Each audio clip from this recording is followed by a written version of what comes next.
Selamat Riyadi, Prodi Ilmu Komunikasi akan mengajak kalian jalan-jalan ke kota Solo. Yuk ikutin saya.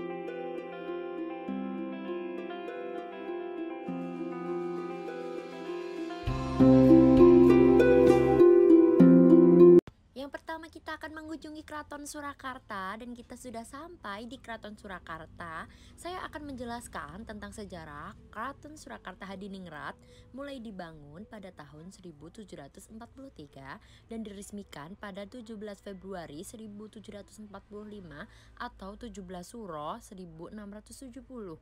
Keraton ini merupakan pindahan dari keraton sebelumnya yang berada di Kartasura. Keraton di Kartasura hancur setelah terjadi pemberontakan.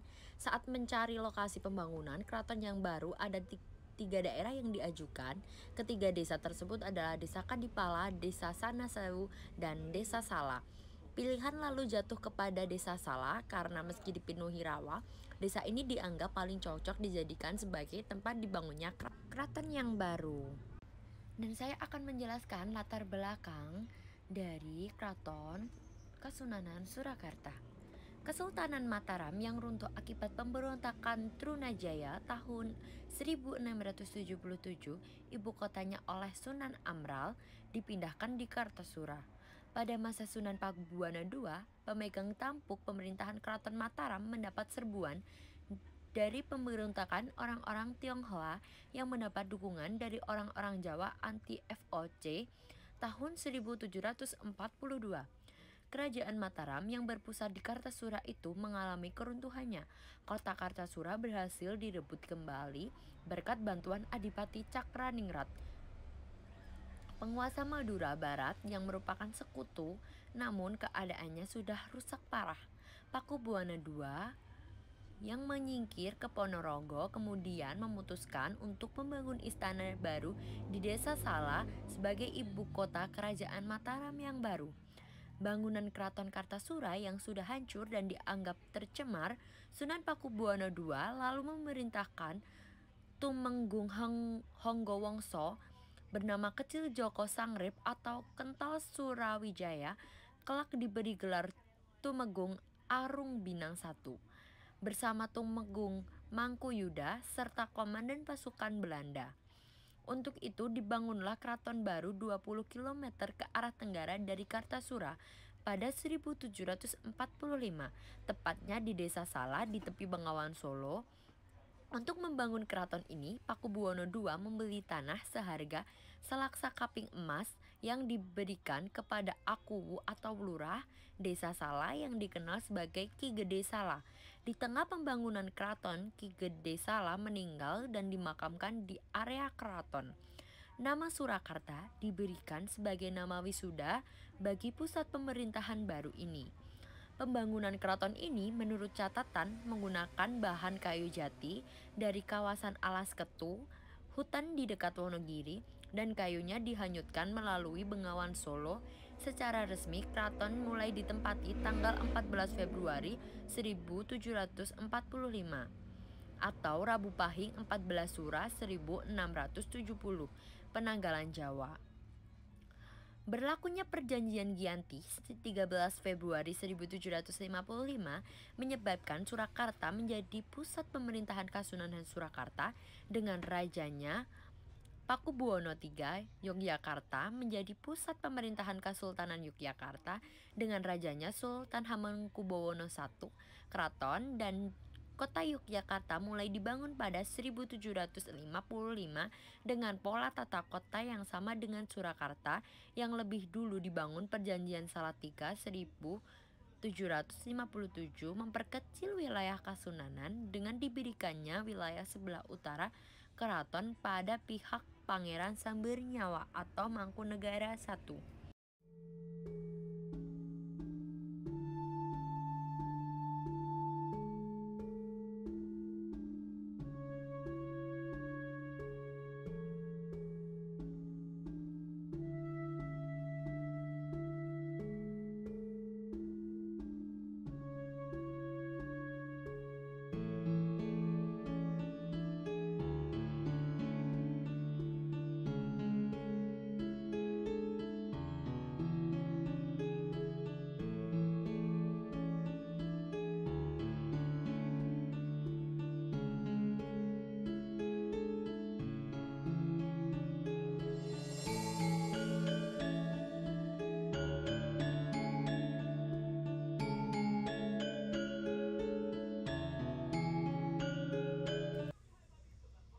Surakarta merupakan salah satu bangunan yang eksotis di zamannya. Salah satu arsitek istana ini adalah Pangeran Mangkubumi, kelak bergelar Sultan Hamengkubuwono I, yang juga menjadi arsitek utama Keraton Yogyakarta. Oleh karena itu, tidaklah mengherankan jika pola dasar tata ruang kedua keraton tersebut, Yogya dan Surakarta, banyak memiliki persamaan umum. Keraton Surakarta sebagaimana yang dapat disaksikan sekarang ini tidaklah dibangun serentak pada 1744 sampai 1745, namun dibangun secara bertahap dengan mempertahankan pola dasar tata ruang yang tetap sama dengan awalnya. Pembangunan dan restorasi secara besar-besaran terakhir dilakukan oleh Susuhunan Pakubuwono X yang bertahta 1893 sampai 1939. Sebagian besar keraton ini bernuansa warna putih dan biru dengan arsitektur gaya campuran Jawa Eropa. Secara umum, pembagian keraton meliputi kompleks alun-alun lor atau utara, kompleks pendopo bangsal ageng Sasono Sumewo, kompleks bangsal Siti Hinggil lor atau utara, kompleks Kamandungan lor atau utara, kompleks bangsal Sri Manganti, kompleks Kedaton, kompleks bangsal Kamagangan, kompleks bangsal Sri Mungganti Kidul atau Selatan, dan bangsal Kamandungan Kidul atau Selatan, serta kompleks Siti Hinggil Kidul atau Selatan, dan alun-alun Kidul atau Selatan. Kompleks keraton ini juga dikelilingi dengan baluarti, sebuah dinding pertahanan. Dan yang kedua, kita akan menggali informasi sejarah di Benteng Vestenberg. Benteng Vestenberg, peninggalan Belanda yang terletak di kawasan Gladak, Surakarta. Benteng ini dibangun tahun 1745 atas perintah Gubernur Jenderal Baron van Imhoff. Sebagai bagian dari pengawasan Belanda terhadap penguasa Surakarta, khususnya terhadap Keraton Surakarta, benteng ini dibangun sekaligus sebagai pusat garnisun. Di seberangnya terletak kediaman Gubernur Belanda, sekarang kantor Balai Kota Surakarta di kawasan Gladak. Bentuk tembok benteng berupa bujur sangkar yang ujung-ujungnya terdapat penonjolan ruang yang disebut salekoh. Di sekeliling tembok benteng terdapat parit yang berfungsi sebagai perlindungan dengan jembatan di pintu depan dan belakang. Bangunan terdiri dari beberapa barak yang terpisah dengan fungsi masing-masing dalam militer. Di tengahnya terdapat lahan terbuka untuk persiapan pasukan atau apel bendera. Setelah kemerdekaan, benteng ini digunakan sebagai markas TNI untuk mempertahankan kemerdekaan pada masa 1970 sampai 1980-an. Bangunan ini digunakan sebagai tempat pelatihan keprajuritan. Setelah lama tidak terpakai, sejak 1980-an, benteng ini penuh semak belukar dan tak terawat. Sejak kepemimpinan Joko Widodo, perubahan dan restorasi mulai terlihat. Pada tahun 2014, restorasi terhadap benteng Vestenberg sangat terlihat dari cat yang mengelupas dicat ulang dengan warna putih.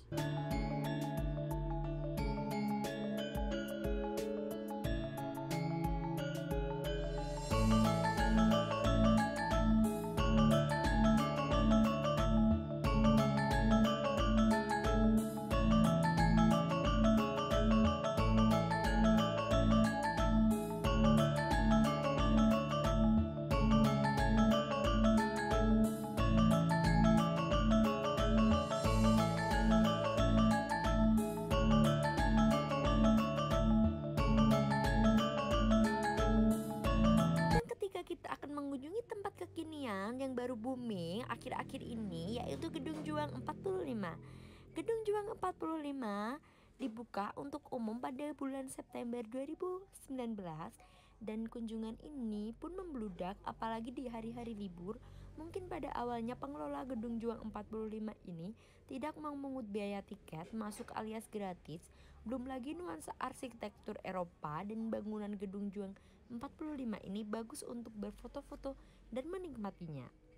Letak Gedung Juang 45 ini strategis sekali dengan pusat kota Solo dan wisata kota Solo lainnya seperti Benteng Vestenberg, Gaten Surakarta, Pusat Grosir Batik Solo, Pasar Gede, atau alamat Gedung Juang 45 ini berada di Jalan Mayor Sunario, Kelurahan Kedung Lumbu, Kecamatan Pasar Kliwon, Kota Surakarta. Berbeda dengan tahun 2019, pada tahun 2020 ini untuk wisatawan yang ingin masuk ke area tengah Gedung Juang 45 diwajibkan untuk membeli produk es krim gelato dari gelatoku yang berada di pintu masuk ruang utama. Harga paling murah dari gelatonya yaitu seharga 15.000 untuk cup gelato kecil dengan 2 rasa, yaitu gelato yang ditawarkan beragam mulai dari bahan buah-buahan seperti buah naga, mint, jeruk, dan bahan-bahan lainnya seperti choco-mint, karamel, dan lain-lainnya. Masih di dalam ruang depan terdapat foto-foto Gedung Juang 45 tempo dulu serta foto suasana Solo tempo dulu. Keluar dari ruang utama, kita bisa ke zona tengah, ada halaman yang dikelilingi oleh bangunan yang ada di Gedung Juang 45 ini. Di halaman tersebut, disediakan bangku-bangku taman yang bisa digunakan untuk duduk-duduk santai, menikmati gelato atau cemilan yang kita pesan di ruang depan. Di sini juga merupakan titik kumpul wisatawan. Wisatawan bisa mengambil gambar dengan latar bangunan dengan arsitek Eropa. Apalagi jika datang malam hari, lampu tamaram menyala seakan-akan kembali ke era masa lampau. Ada beberapa zona larangan wisatawan, yaitu zona di lantai 2 yang mungkin belum sempat direnovasi, dan lantai beranda lantai 2-nya masih menggunakan kayu yang dikhawatirkan akan rusak jika diinjak. Selain itu, zona ruang belakang juga tidak diperkenankan masuk kecuali kalian menginap di Gedung Juang, karena ruang belakang merupakan bagian dari hotel yang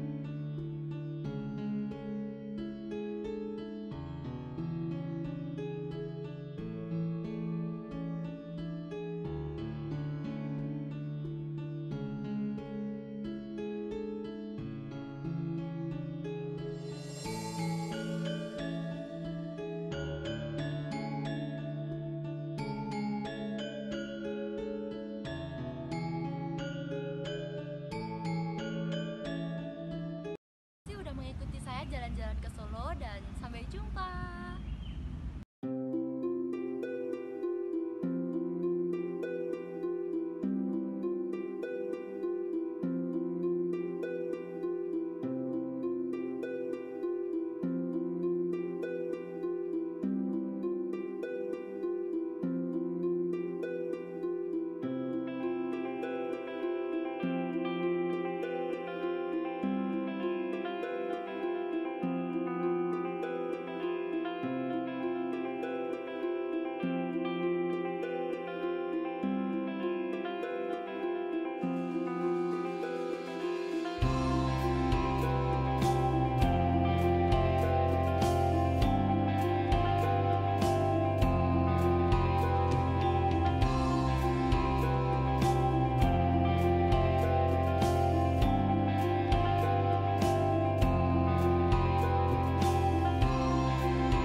Terima kasih sudah menonton video feature saya. Jangan lupa like, komen, dan subscribe. Tugas ini bertujuan untuk memenuhi tugas UAS jurnalisme.